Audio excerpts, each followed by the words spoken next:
students, welcome to maths class. I Vishali, your maths teacher, is again with you. I hope you all are fine. In last class we had done 5 questions of exercise 5.1 of chapter 5, that is lines and angles. In this class we are going to continue this exercise. Question number 6 is, in the given figure angle 1 and angle 2 are supplementary angles. Angle 1 और angle 2 कैसे हैं? Supplementary. देखो यहाँ पर हमें देखकर भी पता लगेगा कि इन दोनों एंगल्स का सम 180 डिग्री है, मींस ये दोनों कैसे हैं? सप्लीमेंट्री. आगे क्या कह रहा है? If angle 1 is decreased, angle 1 को कम कर रहे हैं, what changes should take place in angle 2. अगर हम एंगल 1 को कम करें तो वो कह रहा है कि एंगल 2 में अब क्या चेंजेस आने चाहिए, so that both the angles still remain supplementary, ताकि अभी भी वो दोनों एंगल्स कैसे रहें? सप्लीमेंट्री. ठीक है, मैं आपको एक एग्जांपल देती हूँ. जैसे सपोज मेरे पास एक एंगल 30 है, ठीक है, तो इसका सप्लीमेंट्री कितना हुआ? 150, क्योंकि दोनों का सम कितना होगा? 180 डिग्री. अब अगर मैं एक एंगल को कम कर दूं, सपोज मैंने इसको कर दिया 140, है ना, तो मैंने इस एंगल को जितना कम किया उतना ही मुझे दूसरे एंगल को बढ़ाना पड़ेगा, इंक्रीज करना पड़ेगा, तभी तो दोनों का सम क्या रहेगा? 180 डिग्री. अब इसको अगर 10 कम किया तो इसको क्या करना पड़ेगा? 10 इंक्रीज, अभी भी सम कितना? 180, है ना. तो हम क्या कर रहे हैं कि अगर एक एंगल को डिक्रीज कर रहे हैं, one angle is decreased, then जो अदर एंगल है वो कैसा होना चाहिए? इंक्रीज, है ना. तो यहाँ पर क्या आ गया? If angle 1 is decreased, then angle 2 should be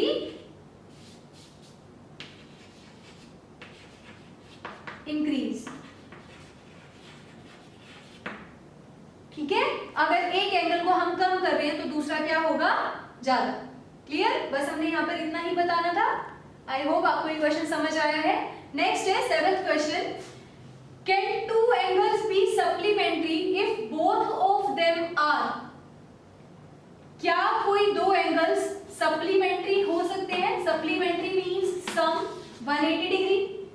if both of them are, अगर दोनों ही कैसे हो? फर्स्ट पार्ट में कहता है दोनों एक्यूट हो. देखो हमें पता है एक्यूट एंगल्स 90 से छोटे होते हैं, है ना. तो 90 से छोटे में कोई भी दो एंगल्स लूंगी तो दोनों का सम हमेशा 180 से छोटा आएगा, ऑब्वियसली, राइट. एग्जाम्पल अगर हम लेके चेक करें, सपोज हमने एक एंगल लिया 179, ठीक है, या हम सबसे छोटा मतलब 90 से जस्ट छोटा ले लेते हैं 89, ठीक है. दूसरा भी मान लेते हैं कि 89 ही है जो हम मैक्सिमम ले सकते हैं, राइट. मैक्सिमम जो हम कंप्लीट नंबर्स मतलब होल नंबर्स में ले सकते हैं. तो अब ये 89 और ये भी 89 है ना. अगर मैं इनका सम करूं तो मुझे ये 180 से छोटा मिलेगा, राइट. दैट मीन्स कि अगर मेरे पास दो एंगल्स एक्यूट हैं तो उन दोनों का सम कभी भी 180 नहीं आएगा. मीन्स इसमें आंसर कितना आ गया हमारा? क्या आ गया? नो. क्या पूछा था? क्या दो एंगल सप्लीमेंट्री हो सकते हैं? नहीं हो सकते अगर वो दोनों कैसे हैं? एक्यूट हैं, राइट. ऐसे ही इसका सेकंड पार्ट देखो. अगर वो दोनों ही ऑब्ट्यूज हो जाए, इस बार ऑब्ट्यूज मतलब 90 से 180 के बीच में, इस बार कैसे हुए? 90 से बड़े.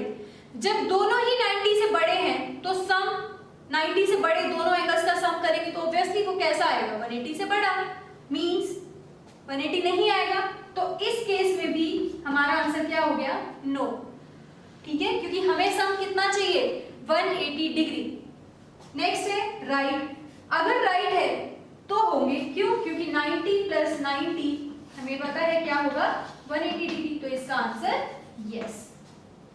ठीक है, आप इस नो के साथ यहाँ पे एग्जांपल एक दे सकते हैं कोई भी अपनी मर्जी से, कि अगर मैंने एक 30 डिग्री ले लिया, दूसरा सपोज मैंने 70 डिग्री ले लिया, ठीक है, सम किया मैंने तो ये आ गया हमारे पास 100 डिग्री, है ना. बट दिस इज नॉट 180 और ये दोनों कैसे हैं? एक्यूट है. हम कोई भी दो एक एग्जांपल लेके बता सकते हैं. ऐसे ही अगर मैं कोई भी दो ऑब्ट्यूज एंगल ले लूं, सपोज मैंने एक 100 ले लिया, दूसरा भी 100 ले लिया और दोनों का सम 200 डिग्री, तो क्या सम 180 मिला हमें? नहीं नहीं मिला। क्लियर? तो हमने क्या बताना था कि अगर दोनों एक्यूट है तो क्या सम 180 आएगा? नहीं आएगा। ऐसे ही इसमें भी और ऐसे। राइट है तो हमें पता है दोनों ही 90-90 है, that means sum is 180। Clear? Now let us do 8th question. 8th question is an angle is greater than 45 degree. एक एंगल 45 से बड़ा है। Is its complementary angle greater than 45 और इक्वल टू 45 और लेस देन 45। हमें क्या बताना है कि अगर एंगल ग्रेटर है 45 से तो क्या इसका कॉम्प्लीमेंट एंगल 45 होगा या 45 से बड़ा होगा या फिर 45 से छोटा होगा। तो अगर एंगल 45 से बड़ा है ना, और 90 में से हम उस एंगल को माइनस कर रहे हैं तो आंसर क्या आएगा? हमें पता है 45 से छोटा, लेस देन 45। ठीक है? क्या बताएंगे हम कि अगर एंगल बड़ा है ग्रेटर से then complementary angle is less than 45 degree. आप चाहे तो एग्जांपल लेके देख सकते हैं। सपोज एक एंगल 50 डिग्री है, 45 से बड़ा है, इसका कॉम्प्लीमेंट क्या आएगा? 40। क्लियर? और 40 क्या है? 45 से छोटा। ठीक है? तो ये क्वेश्चन सिंपल, थोड़ा सा सोचने वाले हैं। आप एग्जांपल्स लेके भी सोच सकते हैं कि हमारा आंसर यस होगा या नो होगा, या फिर जो भी पूछा हुआ है, जिस फॉर्म में पूछा हुआ है, आंसर क्या आएगा। ठीक है? नेक्स्ट है 9th question. In the adjoining figure, ये हमें एक फिगर दे रखी है। देखो, एक लाइन AB है, एक लाइन CD है और यहाँ से ये OE एक रे है। ठीक है? 5 एंगल्स हमें यहाँ पर गिवन है, 1 2 3 4 5। पूछा क्या है उसने? मैंने यहाँ पर इसके 2 पार्ट्स लिखे हैं। फर्स्ट पार्ट क्या है? Is angle 1 adjacent to angle 2। मुझे पता है एडजेसेंट एंगल्स क्या होते हैं, जो बिल्कुल साथ हो, है ना, मतलब एक आर्म बिल्कुल कॉमन हो उनकी। अब देखो यहाँ पर 1 और 2, क्या ये वाली आर्म यहाँ पर कॉमन है इन दोनों में, और ये दोनों बिल्कुल साथ हैं, तो हमारा आंसर क्या आ गया इसका? यस। ठीक है? नेक्स्ट है R angle BOD and DOA supplementary. देखो ध्यान से, कौन से है BOD? BOD मतलब ये वाला angle, angle 4, and angle DOA that means angle 5। अब देखो, क्या ये दोनों एंगल्स मिलके ये एक स्ट्रेट लाइन बन रही है ना, और हमें पता है स्ट्रेट लाइन पे ये एंगल्स का सम कितना होगा? 180। दैट मींस कैसे है? सप्लीमेंट्री। तो हमारा आंसर क्या आ गया? यस। ठीक है? सिमिलरली जो इसके अदर पार्ट्स हैं वो भी ऐसे ही हैं। हमें चेक करना है कि क्या जो 2 गिवन एंगल्स होंगे वो वर्टिकली अपोजिट हैं या नहीं है, या उनका सम 180 है या नहीं है, मींस वो लीनियर पेयर बना रहे हैं। ठीक है?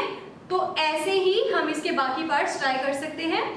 जैसे क्वेश्चन नंबर 9 था, हमें एक फिगर गिवन थी, इसके कुछ पार्ट्स थे, एंगल्स को ऑब्जर्व करके हमें आंसर बताने थे। सेम ऐसे ही इसका 10th क्वेश्चन है, तो वो भी आप अपने आप ट्राई करेंगे।